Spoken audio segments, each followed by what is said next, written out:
All right, guys. The Merc here, Merc Files.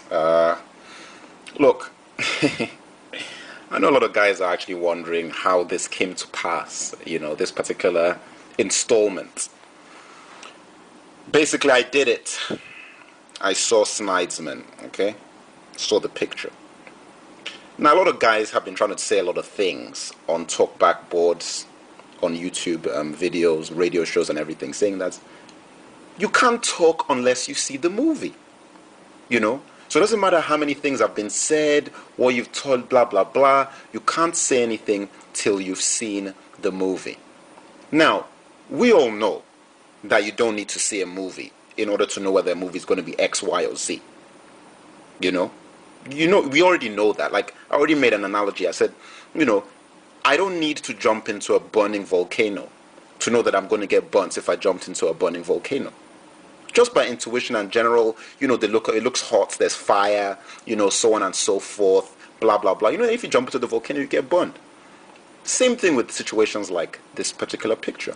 It's like, you've seen enough stuff, you've seen the footage, heard about the script, the story, the director, the actors, blah, blah, blah, this and that, trailers and whatever. So you have an idea, the running time, everything you want to say. You pretty much know what's going to come down. And we've been talking about this stuff for over a year, almost 2 years, since it was actually announced. That being said, I've seen the movie. This is going to be my brief review. Okay? So, first thing I'll say is that basically everything I said was actually true. Everything we've been talking about for ages on Talkback is actually true. Talkbackworld.net, where real fans roam, for real fans. We've all been on there, been talking about this thing from day one. Fact is, it was as I predicted it would be. Now, first of all, before I even go into this, I'm going to say what the good things were. Because, I don't believe in, there's nothing's perfect and nothing is completely without redemption except maybe Batman and Robin, to a degree, Battlefield Earth, Adventures of Pluto Nash, and The Happening. Other than those sorts of pictures, things usually have some redeeming, qualities. So, these were the positive things about this movie that I'd say. Just to get this out of the way before I delve into the depths of what was seen in the almost 3 hours of Snidesman. First thing, Dr. Manhattan, unbelievably good. Excellent. In any adaptation of this movie, of Watchmen, whether you're doing it the proper way with Nolan or Fincher or Aronofsky or Gilliam, 12-part miniseries, HBO, that Dr. Manhattan rendition would be tough to get better than. It'd be actually really hard. Because I think, in fact, do you know what's very weird? The Dr. Manhattan in this movie actually struck more of a chord with me than the one in the comic. Because you can't actually hear the voice, you can't see the act, the movement, all of those sorts of things.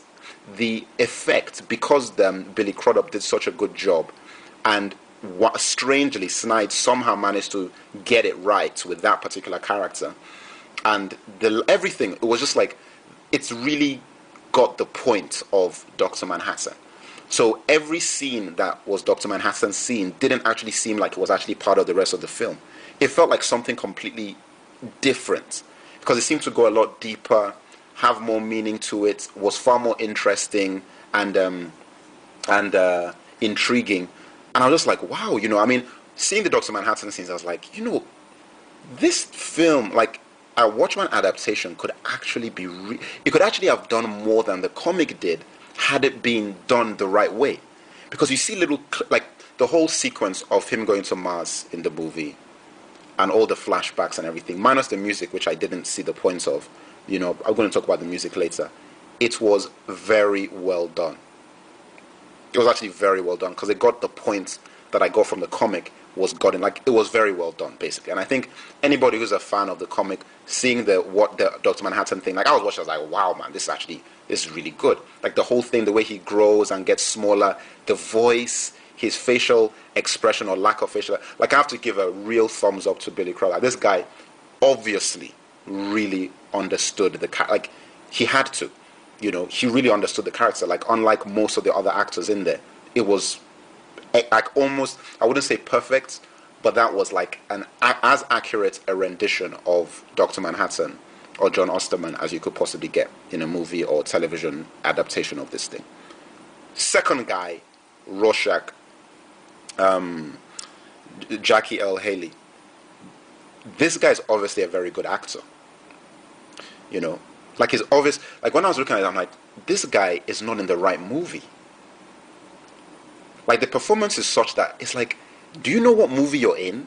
You know, because it was real. It was actually a real performance, and I was like, I'm looking at the rest of the film like, this doesn't make any sense. Like you shouldn't be in this movie.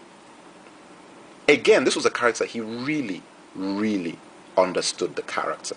Like there were three scenes that this guy was in that you say this guy knows what the deal is. This guy must have read this comic and really understood.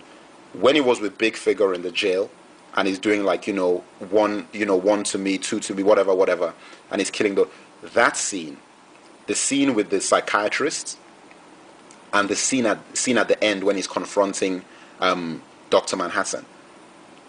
Absolutely exactly what Rorschach was supposed to be, or Kovacs, if you want to call him his real name or whatever. Walter Kovacs. Exactly what it was supposed to be. So I was looking at that and saying, you know what? That's serious. So I'm like, you've got these two guys in the picture. I mean, the only thing that I would say about Rorschach, that the issue that I had with him was that there was no need to have that voice. And that's the reason why I say, you know what? That came from the actor, the quality, because if Snyder is going to let this guy put that voice on, it's like he had to have okayed that. And that just doesn't make sense. It's like, use his normal voice. Yes, we know the comic had that weird bubble thing that makes it look like he's got a funny voice, but that's just for the effect for the comic. There's no need for that. For the film, this guy's acting was of such a standard that it detracted from it the fact that he was putting on this, what I think is like a fake voice, because his acting seemed so real.